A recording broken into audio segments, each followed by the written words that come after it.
하나님 말씀 룻기 1장 1절부터 5절까지 말씀이 되겠습니다. 구약 성경 402쪽 가량에 있습니다. 구약 성경 402쪽 가량에 룻기가 있습니다.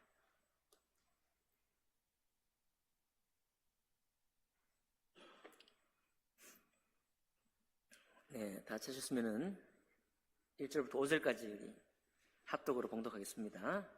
사사들이 시작. 사사들이 치리하던 때에 그 땅에 흉년이 드니라. 유다 베들레헴의 한 사람이 그의 아내와 두 아들을 데리고 모압 지방에 가서 거류하였는데 그 사람의 이름은 엘리멜렉이요 그의 아내의 이름은 나오미요 그의 두 아들의 이름은 말론과 기럐이니 유다 베들레헴 에브랏 사람들이더라. 그들이 모압 지방에 들어가서 거기 살더니 나오미의 남편 엘리멜렉이 죽고 나오미와 그의 두 아들이 남았으며 그들은 모압 여자 중에서 그들의 아내를 맞이하였는데 하나의 이름은 오르바요 하나의 이름은 룻이더라. 그들이 거기에 거주한 지 10년쯤에 말론과 기럐 두 사람이 다 죽고 그 여인은 두 아들과 남편의 뒤에 남았더라. 아멘. 말씀과 예배를 위해 잠깐 기도하겠습니다. 살아계신 하나님 아버지, 오늘 또 수요일을 통해서 룻기를 함께 나눌 수 있도록 인도해 주셔서 감사드립니다. 하나님, 이 말씀이 우리 삶 가운데 또 표대가 되게 하시고 나누는 말씀 가운데 또 주님께서 우리를 새롭게 해주시고 또 룻을 통해 나오미를 통해 또 이 가정의 역사하는 모든 인물들을 통해서 우리 신앙에 나아갈 방향을 세워갈 수 있도록 축복해 주옵소서. 그렇게 하실 주님 감사하며 찬양할 때 귀하신 우리 주 예수님 이름으로 기도하옵나이다. 아멘. 룻기 1장 방금 합독한 이 본문을 중심으로 해서 나오미 가정의 비극이라는 제목으로 하나님 말씀 나누겠습니다. 우리가 이제 욥기를 읽었잖아요. 욥기를 읽고 나니까 룻기 오늘 본문에 읽었던 이 다소간 비극적인 내용이 그다지 심한 비극처럼 느껴지지가 않습니다.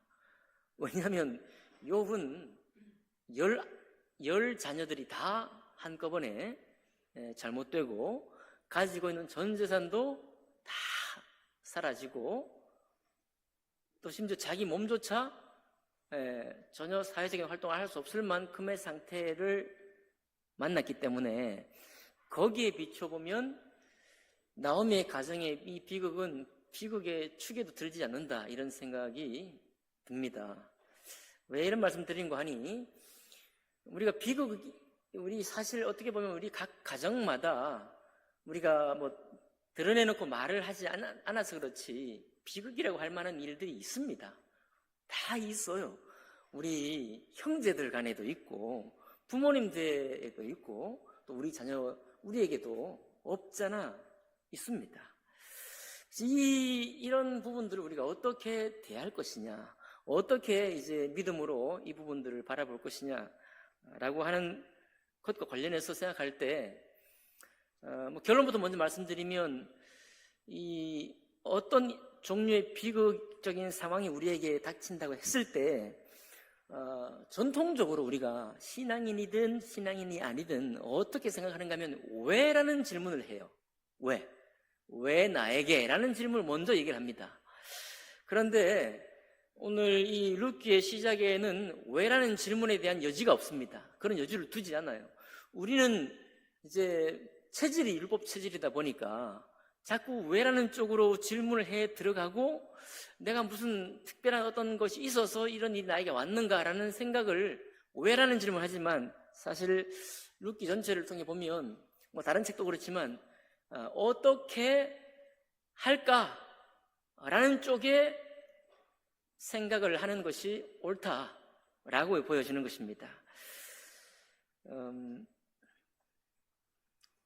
욥기 가정에 그런 어려움이 온 이유가 우리는 알고 있죠.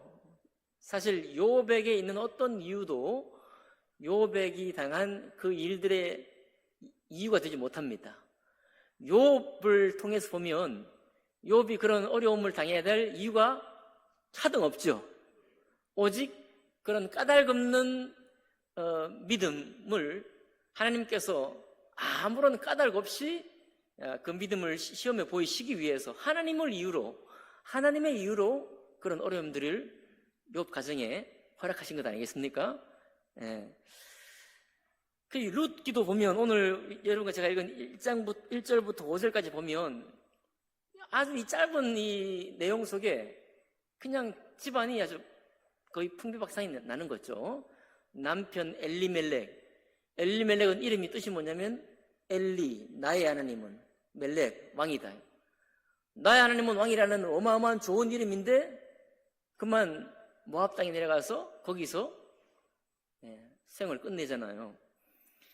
그리고 나오미는 이름은 기쁨이라는 뜻인데 그 모압 땅에 내려가가지고 결혼을 하는데 어떤 여인들을 며느리로 맞이해요?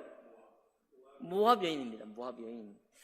자, 여기까지 오면 우리가 이제 그동안 성경을 알고 있는 지식도 있고 하나님께서 금한 것도 있고 허용된 것도 있는데 뭔가 죄를 찾고 싶은 생각이 드는 것입니다. 어떻게 해요? 왜 모압 땅에 갔냐 이거예요. 모압은 하나님께서 이스라엘의 총회에 들어올 수 있는 민족이에요? 없는 민족이에요? 총회에 들어올 수 없는 민족입니다. 그럼 총회에 들어올 수 없는 민족에게 내려가서 거기서 또 총회에 들어올 수 없는 민족의 딸들과 자기 아들들을 결혼을 시킨 거예요. 야, 이거 좀 문제가 있는 게 아닌가 이런 생각이 자연 들게 됩니다. 자, 우선 모압으로 내려간 거는 죄를 묻기가 어렵습니다. 자, 왜냐하면 기근을 만났을 때 내려간 사람들이 창세기 족장들이 있거든요. 아브라함도 기근을 만나서 내려갔습니다. 그랄 땅으로 내려갔고요. 야곱 가족도 기근을 만나서 어디로 가요? 이집트로 가잖아요. 한 번만 가는 게 아니고 곡식을 얻으려고 2번이나 갔다가 나중에는 아예 거기 살려 내려가잖아요. 그죠? 그 어디에도 기근을 만나서 먹고 살 것이 없어서 먹을 곳이 있는 곳으로 이동한 것을 죄라고 지목한 적이 없습니다. 창세기에는. 그럼 그 전에 왜 기근을 만났냐? 기근을 만난 게 죄의 결과가 아니냐라고 할 수 있을지 모르지만 욥기에 보면 자연재해는 그 자연 그 자체 때문에 있기도 하고 물론 죄 때문에 오기도 합니다. 땅을 위해서 오기도 하고 하는데 그 자연재해도 하나님의 이유로 자연스럽게 내려오기도 합니다. 그러니 기근을 만난 것이 죄의 결과다. 이것도 아니에요. 게다가 기근을 만났기 때문에 그냥 참지 베들레헴이 유다 땅이고 유다가 자기들의 고향인데 그거 못 참고 왜 그렇게 섣부르게 내려갔느냐 라고 말하는 것도 이유가 못 됩니다. 여러분 당장 먹을 것이 없는데 먹을 곳이 있는 곳으로 가는 게 맞아요. 그죠? 그러니까 모압 땅으로 가는 것도 잘못된 것이 아닙니다. 그러면 거기서 모압 여인과 결혼한 것이 문제인가? 이건 조금 문제가 될 법도 해요. 왜냐하면 하나님께서 이삭이 2 아들이 있었죠. 에서와 야곱입니다. 에서가 미디안 여인들과 결혼을 했어요. 그러니까 리브가의 마음에 근심했다 이런 표현이 나와요. 그죠? 창세기에 어머니인 리브가 마음에 근심이 되었다라는 표현이 나옵니다. 자, 삼손, 이 한참 뒤에도 삼손, 이 룻기가 사사기 시대니까 사사기 시대 활동했던 삼손도 3명의 여인과 사랑을 나누고 짝을 했는데 그럴 때 아버지 마노아가 어머니와 함께 이 삼손을 향해서 근심했다 그런 얘기가 나와요. 왜냐하면 하나님께서 하나님 말씀을 통해서 율법에 말씀하실 때 다른 이민족하고 결혼을 허용을 안 했잖아요. 그런데 그거를 창세기 같은 경우는 아직 하나님의 율법 말씀이 내려오기 전이고, 사사기는 이미 율법 말씀을 받은 이후에, 그쵸? 젖과 꿀이는 가나안 땅에 왔을 때 와가지고 살면서 아직 왕조를 이루기 전의 시대니까 이미 율법을 받고 난 이후입니다. 어쨌든 율법을 받기 전이나 받고 난 이후에 이방 여인과 결혼한 것을 보고 부모가 근심했다는 말이 있으니까 이거 좀 문제가 될 것 같은데, 그러나 분명한 건 뭐냐면 욥기는 거기에 주목을 하고 있지 않습니다. 욥기는 거기 이름 방구하고 있잖아요.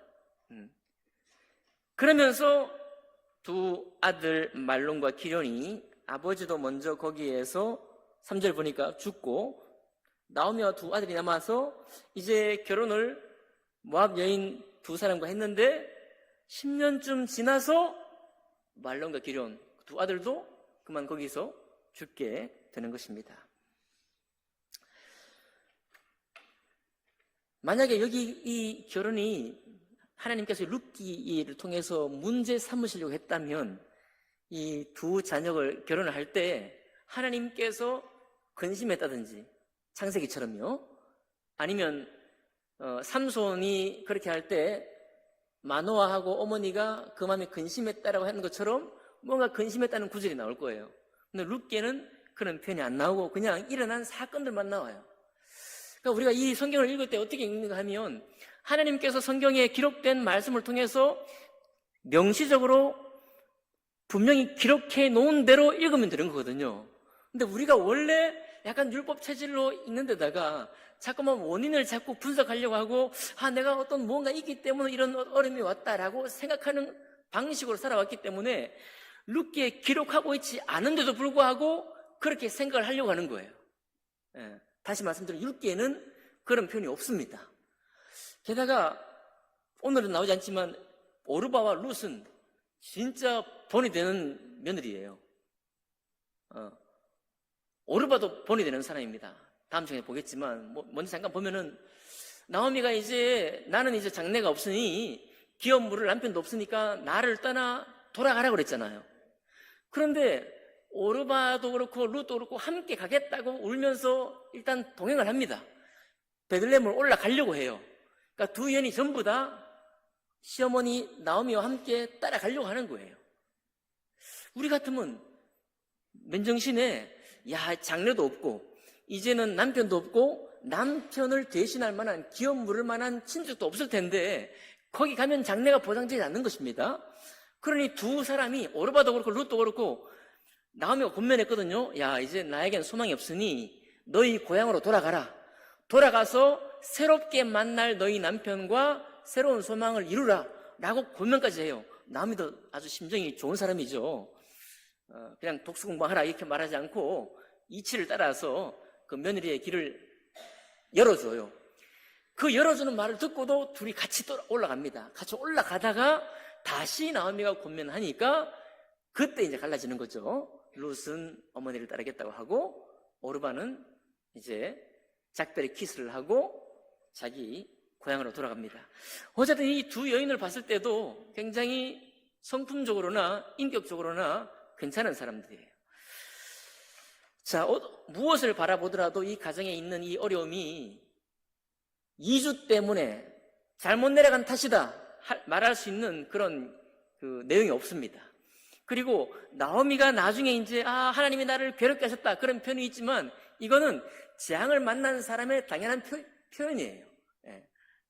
그러니까 뭐 길게 말할 것 없이 제가 말씀드리고 싶은 본 내용은 우리가 어떤 어려움을 각 가정이 만날 수 있는데 그 만난 어려움이 나의 어떤 잘못된 신앙이나 어떤 문제적인 상황 때문에 주님이 징계하시기 위해서 한 것이다 라고 마냥 생각할 이유가 없다는 것입니다. 믿어지십니까? 믿어주셔야 되는데. 자, 어떤 머리가 총명한 학생이 있었는데요. 이분이 한 30 정도 될 때까지 뭐 하나 되는 일이 없는 거예요. 일이 자꾸만 꼬이는 것입니다. 어느 정도 꼬이느냐?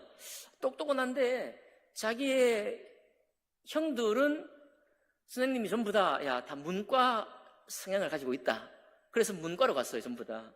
근데 자기는 그 고등학교 담임 선생님이 야, 너는 이과야 라고 해서 적성에 안 맞는 이과로 간 거예요. 알고 보니까 이 선생님이 정말 이 자기가 문과 성향이어서 이과 성향이어서 이과로 가라는 게 아니라, 여러분 옛날에 그런 게 많아 있었습니다. 저랑 비슷한 연배 또래인데요. 학교에서 이제 그 취업, 그러니까 진학률을 높이기 위해서 거기가 아니어도 거리 보내는 거예요. 자기가 알고 보니까 자기는 이과 성향이 아닌 겁니다. 나중에 알고 보니까. 대학 가서 보니까 취미가 없어, 공부가. 여러분, 이과로 가려면 뭘 잘해야 돼요? 수학도 잘하고 뭐 물리도 잘해야 되잖아요. 관심이 하나도 없는 거예요, 이 사람은. 어찌어찌 갔는데 나중에 확인해 보니 자기 형들도 다 문과 취향이고 자기도 보니까 문과 성향인 겁니다. 공부가 돼요? 공부가 안 되는 거예요. 그래가지고 이 사람이 뭐 유수의 좋은 대학에 갔습니다. 갔는데 공부가 안 되는 거예요. 안 되니까 취미도 없었고, 그러니까 록밴드를 만들어가지고 학점은 F가 F 알죠? 낙제를 수두룩하게 받고 그냥 록밴드 만들어서 한다고 했는데 나중에 한참 하다 보니까 자기가 또 록밴드로 성공할 또 재능은 없는 거예요. 그러니까 헛일이야다. 투자를 했지만 확인해보니 재능은 없고. 그래도 어쨌든 그만 열심히 했으니까 공부 안 하면서 학교 다니면서 뭐 했느냐, 이제 밤무대 가서 이제 뭐 그 밴드 활동하면서 푼돈 얼마 벌고, 그렇게 해서 학업을 거의 마치는 둥 마는 둥 했다는 겁니다. 인생이 자꾸 꼬여가는 것이죠. 이게 뭐 욥이나 룻을 볼 때 그런 비극은 아니지만 사실 개인적으로 굉장히 충격이죠. 어떻게 이렇게 인도했단 말이에요. 그 선생님이 얼마나 믿겠습니까? 풀린 게 하나도 없는데 나중에 이것이 어떻게 되는가 하면, 어떤 사람 같은 경우는 이럴 수 있겠죠. 야, 그 선생님 때문에 내 인생이 꼬였단 말이에요. 이거 돌이킬 수도 없고 어떻게 할 거냐, 이렇게 왜 나한테 이런 일이 생겼느냐라고 묻고 들어갈 수도 있는데, 이 사람은 그렇게 하지 않고 나중에 생각해 보니까 자기가 관심이 왜 이렇게 쏠리는지 그게 좀 궁금하더래요. 관심. 내가 왜 이 록밴드에 관심이 갖고 왜 또 이 물리와 화학 이런데 이과 하는 데는 또 관심이 별로 없는지, 그 관심이 궁금해가지고 나중에 동물학과에 자기 당대에 또 뇌과학 이런 게 또 약간 유행해가지고 뇌가 궁금해서 뇌를 연구하는 쪽으로 유학을 갔다는 거예요. 유학을. 지금 어떻게 됐냐? 지금 굉장히 유명한 뇌과학자가 됐다는 겁니다. 중앙일보에 8월 27일자 기사예요. 그러니까 만약에 이분, 우리가 이제 살아가면서 여러 가지 이제 일을 당하는데, 나에게 사실 본인이 선택한 게 아니죠. 대학이나 과를 선택한 것도, 자기 전공이나 뭐 적성을 선택하는 것도 자기가 제대로 인도받은 게 아니잖아요. 주어진 거고 사건이 생긴 겁니다. 그 생긴 사건에 대해서 좀 왜 나한테 이런 일이 생겼을까? 왜 나는 인생은 자꾸 꼬일까? 라고만 생각했다면 오히려 더 이제 꼬일 텐데, 이 사람은 그렇게 생각한 것이 아니고 아마도 중간에 그런 생각 한두 번 했겠죠. 사람이니까. 그러나 거기에 집중한 것이 아니라 내가 어떻게 할까? 하고 생각하는데, 어떻게 집중하다 보니까 오히려 자기가 헤맸던, 자기의 관심이 막 이리저리 바뀌고 전혀 물리와 화학에는 관심이 없었던 이 관심에 대해서 주목하다 보니까 뇌과학자가 된 겁니다. 잘했죠? 잘했습니다. 그러니 우리가 이 땅에 살아가면서 비록 다른 사람이 생각할 때 오늘은 괜찮을지 몰라도 10년 뒤에 어떤 일이 생길 수도 있습니다. 그 전에 이미 지나온 과거 속에서 우리 가정에 여러 가지 비극적인 상황이 이미 다 발생했을 수도 있어요. 어떤 상황이든지 간에 우리가 좀 신앙이라고 하는 이 복음이라는 이름을 가지고 믿음을 가졌는데, 믿음을 가진 사람이, 복음을 가진 사람이 훨씬 더 죄라든지 징계라든지 죄책에 너무 민감해져서, 과도하게 민감해져서 그렇게 반응하는 것은 복음적이지 않다, 이런 얘기입니다. 복음적이지 않다는 거예요. 여기 6절부터 이제 룻기는 본격적으로 진행하는데 1절부터 5절까지 나타나 있는 이 이야기를 통해서 왜인지 뭐가 잘못됐다는지 따져 묻는 내용이 하나도 안 나옵니다. 전혀 정해지질 않아요.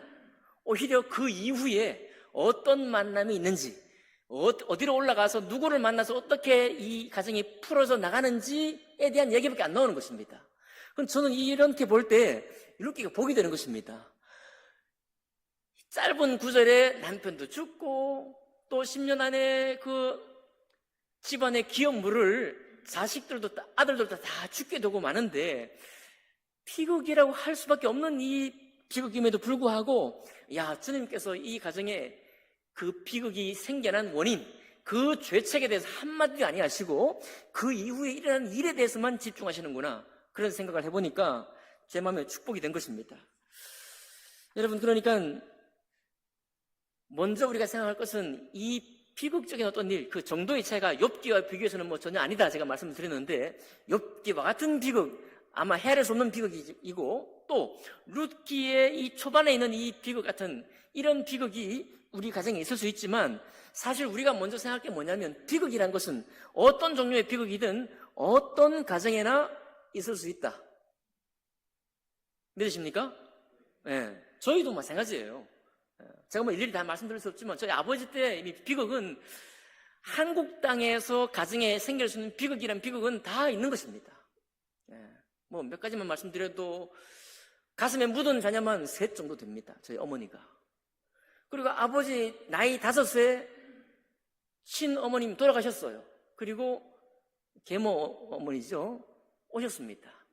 그 안에 갈등이 엄청 심각했습니다. 그 이후에 배다른 자녀들, 그와의 사이에서 갈등 때문에 법적인 분쟁까지도 갔어요. 제가 일일이 다 말씀 못 드립니다. 그러니까 현대사에 우리가 살고 있지만요, 우리 부모님 세대에 겪었던 여러 가지 어려움들, 이거 소설에 나오는 어려움들 다 있는 거예요. 여러분 있습니까? 다 있어요. 없는 가정 없습니다. 그나마 우리 여러분과 저희 때에는 이전에 책에 나오는 그런 것들을 다 옛날 얘기처럼, 이제는 지나간 얘기처럼 얘기를 해서 그렇지 다 있는 것입니다. 뿐만 아니라 이제 오늘을 살고 있는 우리 가정 가운데에서도 여전히 남들에게 정말 어려운 그런 일들을 우리가 만나게 되는 것이죠. 그러니까 일반화시키는 것은 뭐냐?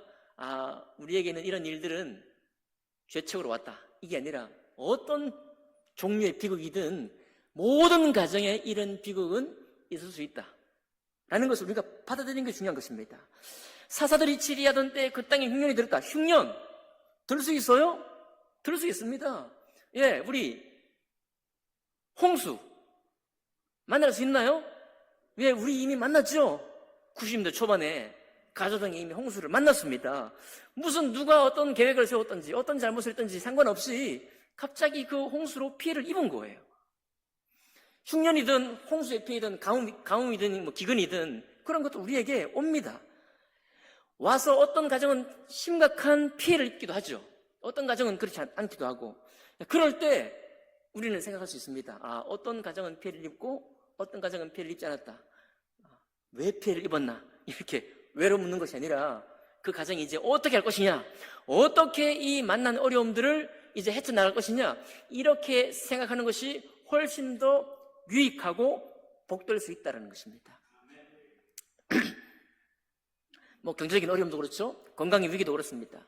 관계가 이제 사망과 죽음을 통해서 관계가 상실되고 내가 살아가야 할 그런 삶의 스타일, 방식들이 달라지고 처음에 적응되지 못하고 불편한 시간들을 우리가 보내야 될 때가 있습니다. 그것 다 많은 가정들이 또 누구나가 겪게 되거나 겪을 수 있는 것이죠. 그러니까 우리가 어떤 어려움을 당했을 때 좀 의연할 필요가 있다, 이런 얘기입니다. 의연할 필요가 있다. 나의 속으로 파고 들어가는 것이 아니고, 내가 지금까지 살아온 내력에 대해서 뭔가 문제를 제기하는 것이 아니고, 주님이 이것을 허락하셨구나. 하나님이 나에게 이 사실, 내가 원치 않는 사실이지만 이것을 나에게 닥치게 하셨구나. 그렇다면 이제 나는 어떻게 해야 하지? 라고 생각하는 것이 훨씬 더 올바를 수 있다는 것입니다. 두 번째 우리가 볼 수 있는 것은 뭐냐면 어떤 비극적인 상황이 왔을 때 이것을 피할 수가 있느냐 하면 오늘 보니까 기근이 왔어요. 그 기근을 피해서 다시 새로운 삶의 방편을 찾아서 떠난 거잖아요. 그렇죠? 떠나는데 복을 입은 것이 아니고 여러 가지 어려움을 만났잖아요. 연거푸 어려움을 만났습니다. 그래서 어떤 비극이라는 것은 우리는 사실 기도하죠. 꿈자리가 사납다. 그러면 여러분 기도하십니까? 저는 기도합니다. 꿈자리가 사나우면 기도해요. 아침에 일어나서 기도합니다. 아, 주님, 이런 일들이 우리 가정에 있지 말게 해주시고 선하게 지켜주시기 원합니다. 이런 기도해요. 여러분 너무 담대하신 모양이네요. 저는 기도합니다. 그게 불편한 일이 갑자기 생기면 기도해요. 자, 그런데 기도를 하면 우리 마음에 안심이 되죠. 또 기대가 되고. 그러나 어떤 종류의 하나님이 나에게 어떤 것을 닥치게 하실 때는 어떤 것으로도 막아지지 않습니다. 제가 가끔씩 말씀드리지만 그래요. 이것을 받아들일 마음의 준비가 되었을 때 주님이 허락하시는 것이 아니고 모든 사건들은 아무 준비가 되지 않았을 때 닥치는 것입니다. 이 땅에서 생명이 끝나는 것도 아무 준비가 안 될 때 닥치는 거예요. 부모님이 세상을 떠나는 것도 우리는 준비됐다고 생각하시죠? 준비 안 될 때 불이 나게 닥치는 것입니다. 그 슬픔이 갑자기 찾아오는 거예요. 눈물이 나는 것입니다. 그러므로 여러분, 하나님이 어떤 나를 힘들게 하려고 라고 하는 그런 의도가 아니라 우리는 만나야 할 어려움은 피할 수가 없고 만나게 된다는 사실을 또 우리는 받아들여야 하는 것입니다. 받아들이는 거예요. 엘리멜렉의 기근을 피해 모압 갔지만 그리고 거기서 아들들이 결혼을 해서 아름다운 가정, 정말 귀한 며느리를 선택을 해서 결혼했지만 그렇다고 해서 그 가정이 이 어려운 상황을 모면할 수 있었느냐? 그럴 수 없었습니다. 다시 말씀드려요. 어떤 죄 때문에 이런 것이 왔다라는 것이 아니라고 말씀드렸죠. 최소한 룻기를 통해서는, 더 나아가서 뭐를 통해서는, 욥기를 통해서 볼 때는 이런 비극이 우리의 잘못 때문에 온 것이 아니다라는 것입니다. 자, 마지막으로 우리가 생각해 볼 것은 뭐냐면, 자, 그렇기 때문에 비극은 어느 가정에나 있을 수 있고 또 있어 왔고 또 어떤 종류의 사건은 내가 원하지 않지만 피할 수 있다고 피할 수 있는 것도 아니라고 한다면 그럼 우리에게 요청되는 게 뭐냐면 그런 종류의 사건들을 잘 받아들이는 태도가 필요한 것입니다. 보통 이제 이것을 많은 목사님들이 얘기할 때 어떻게 반응하느냐가 중요하다 이런 얘기 하죠. 반응이 중요한 것이지 왜 왔냐? 무엇 때문에 이런 일이 나에게 닥쳤느냐를 생각하고 곱씹는 것이 중요한 것이 아니다. 그것을 다 받아 이미 나타난 일이요, 당면한 과제요, 이미 나에게 찾아온 사건이다. 거기서부터 시작하는 것입니다. 룻기처럼요. 거기서부터 이제 다시 베들레헴에 무슨 풍년이 왔다는데 거기로 올라갈까 말까 생각하는 거예요. 올라가는 것입니다. 나오미가 이제 자기가 만난 이 어려움들을 6절 하반절에 7절부터 보면은 굉장히 탄식하거든요. 야, 너희들은 날 따라오지 마라. 그리고 또 베들레헴에 들어갔을 때에도 너희는 나를 저기 나오미가 온다라고 말했는데 너희 나를 나오미라고 부르지 말라. 내 인생은 이미 쓰다. 하나님이 나를 괴롭게 했다라고까지 얘기를 하잖아요. 뭐 하나님이 나를 징벌하셨다 이렇게 말하면서 무슨 죄 때문에 한 것 같지만 사실은 내 가정이 이렇게 힘겨운 일을 만났으니 내가 이렇게 쓰디쓰는 경험을 했으니 나를 기쁨이라고 부르지 말라. 스스로 자기를 낮춰 그렇게 말하는 것입니다. 죄를 묻는 것이 아니고. 그러니 나오미가 자기 며느리에게 혹은 자기를 영접하는 사람들에게 그렇게 말한 것도 무슨 자기의 죄책을 말하고 있는 것이 아니라 내가 이제 현실이 이렇다. 내 현실이 이러니 이 쓰디쓴 고난의 잔을 마신 사람으로서 나는 시작할 거다. 내 자리가 여기니 여기서부터 시작할 거다 라고 하는 편입니다. 그래서 이 룻기는 오늘 읽은 내용으로 보면 비극으로 시작했지만 사실은 그 죄를 묻는 것도 없을 뿐만 아니라 룻기의 최종적인 결론은 대망, 다윗 왕가의 회복, 곧 메시아 가문을 향한 기대로 끝나거든요. 이후에도 모든 것들이 다 나오미의 무슨 죄책 때문에 힘든 게 아니라 하나님이 그 가정을 어떻게 회복시키는지에 대해서 집중하고 있습니다. 여러분, 그러니까 다른 많은 성경들이 우리가 하나님의 계시에 불순종하면 죄가 있고 죄를 하나님이 묻고 그리고 순종하면 하나님이 복을 주신다. 이것이 거의 중요한 원칙이지만 이 원칙을 따라서 보았을 때 이미 우리가 경험했죠. 욥기를 통해서 그 원리는 합당하지 못했다. 그렇죠? 그렇게 보는 세 친구의 견해는 하나님께서 보실 때 옳지 않았다라고 말했죠. 오늘 룻기도 마찬가지입니다. 룻기에서 나오미 가정이 비록 비극을 만났지만 이 비극이 나오미가 잘못 선택했다. 왜 이방인을 선택했느냐? 이와 같은 질문으로 향하는 것이 아니고 그것을 다 받아들인 이후에 그 이후의 삶을 노래하고 있다는 사실을 우리가 기억해야 될 것입니다. 거기서부터 이 맞닥뜨린 사건으로부터 주님이 어떻게 새 일을 열어가시는지, 어떻게 이 가정을 새롭게 인도하시는지가 가장 중요한 것이죠. 그렇다고 하면 나오미나 이제 나오미를 따라간 룻을 통해서 중요한 건 뭐냐? 이제 내가 어떻게 할 거냐? 이것만 중요한 거예요. 좀 보기 되시기 바랍니다. 우리가 앞으로 만날 수도 있는, 원치는 않지만 하나님 분명히 어떤 사건들을 지으십니다. 어떤 사건을 지으셔서 어떤 가정에는 어떤 길로 또 어떤 가정은 다른 어떤 부딪히는 문제를 부딪히게 만들어요. 아무도 이런 것을 피해갈 수 없습니다. 어떻게 신실한 사람도 하나님 우리에게 허용하시는 어려움과 비극적인 어떤 상황을 피해가거나 할 수는 없습니다. 그것이 왔을 때 어떤 종류의 어려움이든지 왔을 때 그 맞닥뜨린 사건에 대해서 이제 내가 어떻게 할까? 하나님께서 이 일을 어떻게 인도하실 것인가를 주목하는 것이 더 귀하다. 어떤 비극적인 상황이 되었을 때 이것을 받아들이는 태도, 그리고 거기서부터 주님이 어떻게 일할 것인지를 기대하는 마음으로, 그렇지만 내가 지금 만난 이 사건, 이 일들은 인정을 하고 현실인 것을, 내가 가진 현실인 것을 인정을 하고 손님처럼 찾아온 이 일에 대해서 잘 대응하고 받아들이면서 나아가는 태도가 귀하다. 하나님 안에서 이것들을 받아들이는 것이 중요하다. 왜냐하면 룻기를 통해서 하나님은 이 비극에서 이 사건을 멈추지도 않았고 그 비극의 원을 들추지도 않았고 이후에 새 길을 열고 계시기 때문에 그렇습니다. 결론적으로 다시 정리하면은 왜냐고 묻는 물음보다는 어떻게 할 것이냐를 생각하는 것이 훨씬 더 중요하다라고 하는 사실인 것입니다. 여러분, 하나님의 가정은 늘 복을 우리에게 주시지만 성경에 있는 어떤 가정도 복만 있던 가정이 없습니다.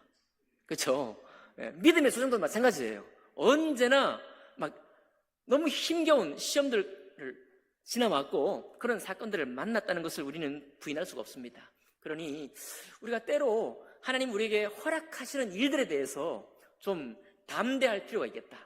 하나님 우리에게 허락하셨으면은 우리가 신약에 따르면 피할 길을 내시고 마땅히 이것을 감당할 수 있는 시험을 주신다라고 볼 수도 있겠죠. 그러나 그것을 이미 찾아온 이후에는 그 사건을 만났다고 하면 거기서부터 우리가 나아갈 방향을 생각하는 것이 훨씬 더 복되다라고 하는 말씀을 드리고 싶은 것입니다. 저도 그런 마음을 더 갖기를 원해요.